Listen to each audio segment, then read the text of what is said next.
اللهم صل وسلم وبارك على سيدنا محمد وعلى آله وعلى صحابته أجمعين. يلا بينا كده نعمل الجلاش بطريقة حلوة جدا، الجلاش اللي باللحمة المفرومة. أول حاجة عندنا لفة من الجلاش نص كيلو من عند الفران، أحسن كتير من اللي في الماركت. وعندنا هنا بالظبط 3 معالق من السمنة. عندنا هنا بصلاية كبيرة كده مفرومة من الناحية الناعمة جدا، نعمي البصلاية جدا للجلاش هتدي معاكي طعم حلو جدا.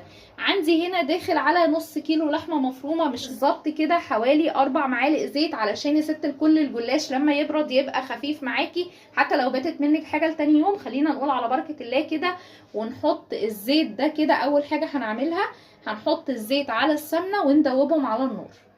بعد ما دوبنا زي ما انت شايفة كده السمنة والزيت مع بعض عشان يبقوا طعم واحد على نفس الطاسة كده، ونروح على البوتاجاز. يلا بينا كده بسم الله علشان نعمل العصاج.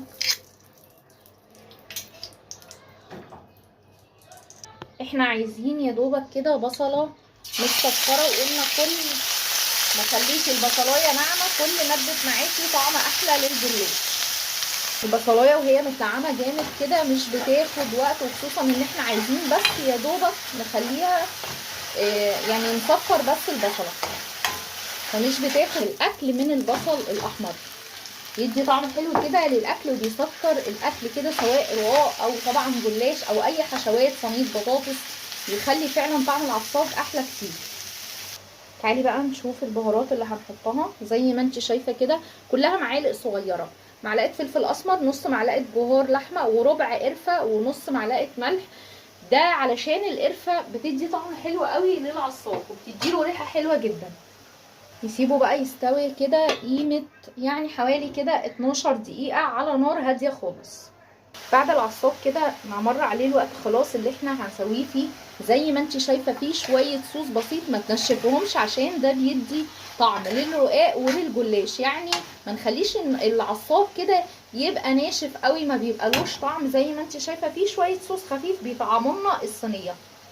جبنا الصينيه زي ما انت شايفاها، بس للاسف مش مكتوب رقمها كام، بس هي على قد النص كيلو بالظبط. وناخد بقى كده دهنة سمنة في أرضية الصينية،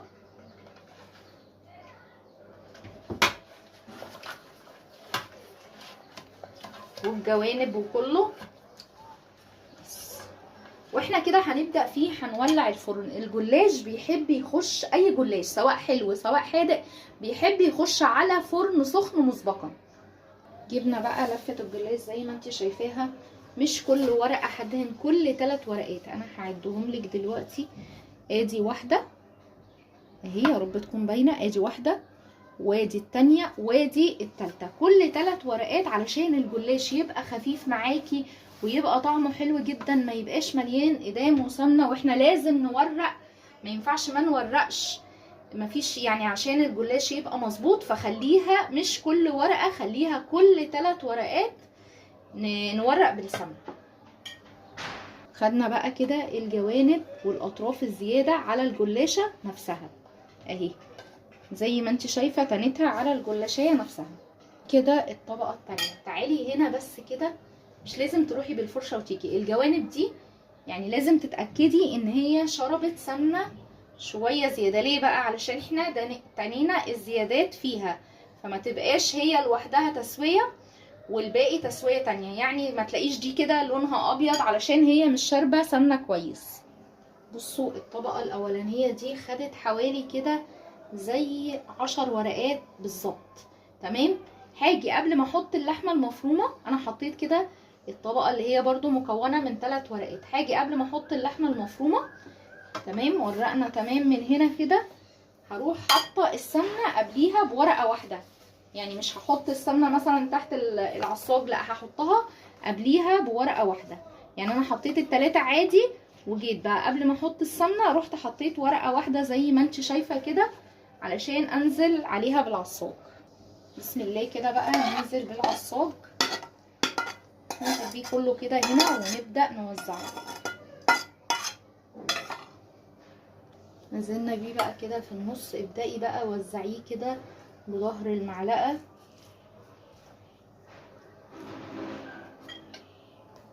بعد ما وزعنا كده اللحمه المفرومه كويس، العصاج هننزل برضو زي ما احنا عملنا في المره الاولانيه، وبرضو الجوانب المره دي هناخدها كده. بس الفرق بقى ان احنا المره اللي فاتت يعني تنينا الزيادات جوه، لا احنا المره دي هنعملها كده زي ما انت شايفه اهو. اخدت الزيادات نزلت بيها تحت الجلاشه نفسها لحد ما وصلت بيها لارضيه الصينيه اهو كده زي ما انت شايفه كده، علشان انا كده بقفل على اللحمه المفرومه علشان لما يستوي تقطعي كده قطعه قطعه، لما تيجي تقطعي مفيش حاجه تخرج بره الجلاش، يعني مفيش لحمه مفرومه تخرج بره الجلاش زي ما انت شايفه كده اهو. خدنا كل الزيادات اهي كده ودخلناها تحت الجلاش كده كأننا بنقفل على اللحمه المفرومه. ننزل برضو زي ما احنا متفقين كده، كل راق بنحط فيه 3 ورقات، يعني كل طبقه بنحط فيها 3 ورقات. وبرضو هنروح للاطراف هنا علشان احنا هنا عندنا زيادات، ونتأكد برضو ان هي شاربة سمنة كويس.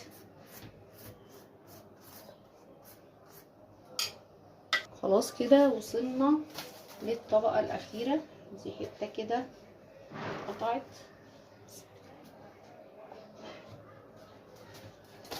نفس الحكاية برضو، وهندخل الزيادات زي ما انت شايفة كده من الجوانب.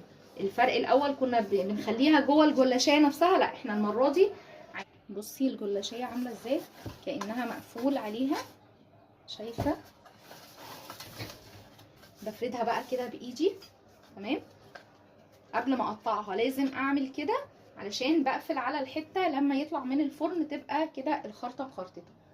هنا بقى لو قطعنا الصراحة على قطعتين هتبقى القطعة كبيرة قوي، فانا هقطع بسم الله كده، هقطع القطعة يعني هقطع الصينية على 3 علشان القطعة ما تبقاش كبيرة قوي فتبقى ايه زايدة عن اللزوم. ادي كده انا شايفة ان القطعة كده تبقى حجمها مناسب جدا. خلاص اسقي الطبقة اللي هي قبل ما نحط الاخيرة، اسقيها كويس عشان الجلاش يتقطع معاكي بسهولة زي ما انت شايفة كده.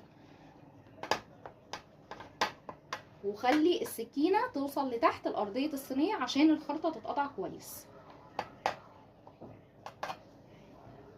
خلاص قطعناها زي ما انت شايفة كده، برضو رشة سمنة خفيفة عشان انا عايزة اللي يتفضلوا دول هستخدمهم برضو، مش عايزة بقى احط سمنة جديدة.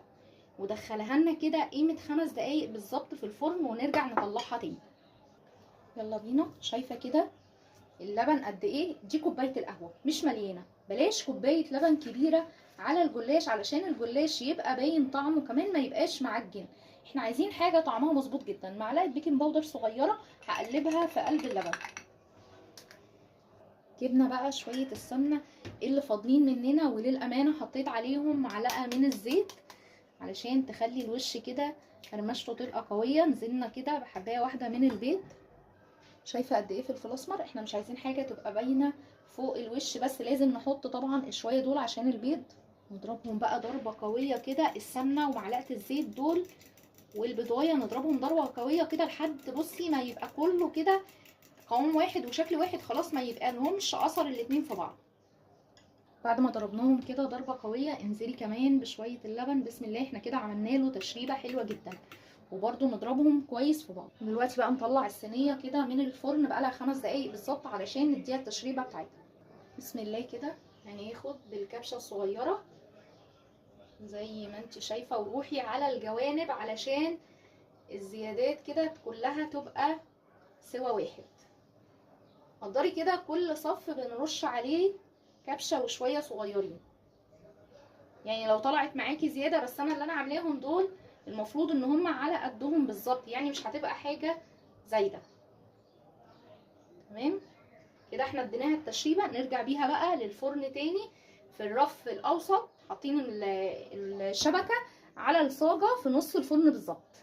انت شايفه كده يا ست كل حاجه كده تشرفك وسط عزايمك، زي ما انت شايفه الشكل واللون والطعم كمان خطير جدا. احنا مطلعينها بقالها كده حوالي ساعه الا ربع من الفرن، ما تقطعيش على طول زي ما انت شايفه التقطيع اللي احنا عايزه طبعا الوش اللي فوق داين زي ما انت سامعه كده القرمشه بتاعته، بس الجلاشيه من جوه طريه، عايزاه يبقى طري غطي الصينيه اول ما تطلعيها، مش عايزاه يبقى طري يبقى سيبيها زي ما انا سايباها كده، لان احنا طبعا بنحب صوت القرمشه والطعم زي ما انت شايفه كده. تعالي نطلع قطعه، شايفه الجمال والحلاوه كده، وزي بصي كده اللفه اللي انا لفيتها للجلاش زي ما انت شايفه الخرطه طالعه بخرطتها. تعالي كمان نشوف التوريق كده، بسم الله، بصي الجمال والحلاوه، والجلاشيه مخدومه صح بطعم جميل جدا وطعم مظبوط جدا، حاجه كده تشرفك في وسط عزايمك. لو عجبتكم القناه ما تنسوش الاشتراك فيها وتفعيل الجرس علشان يوصلك كل جديد، واوعي تنسي اللايك الحلو اللي بنستناه منك. والسلام عليكم ورحمه الله وبركاته.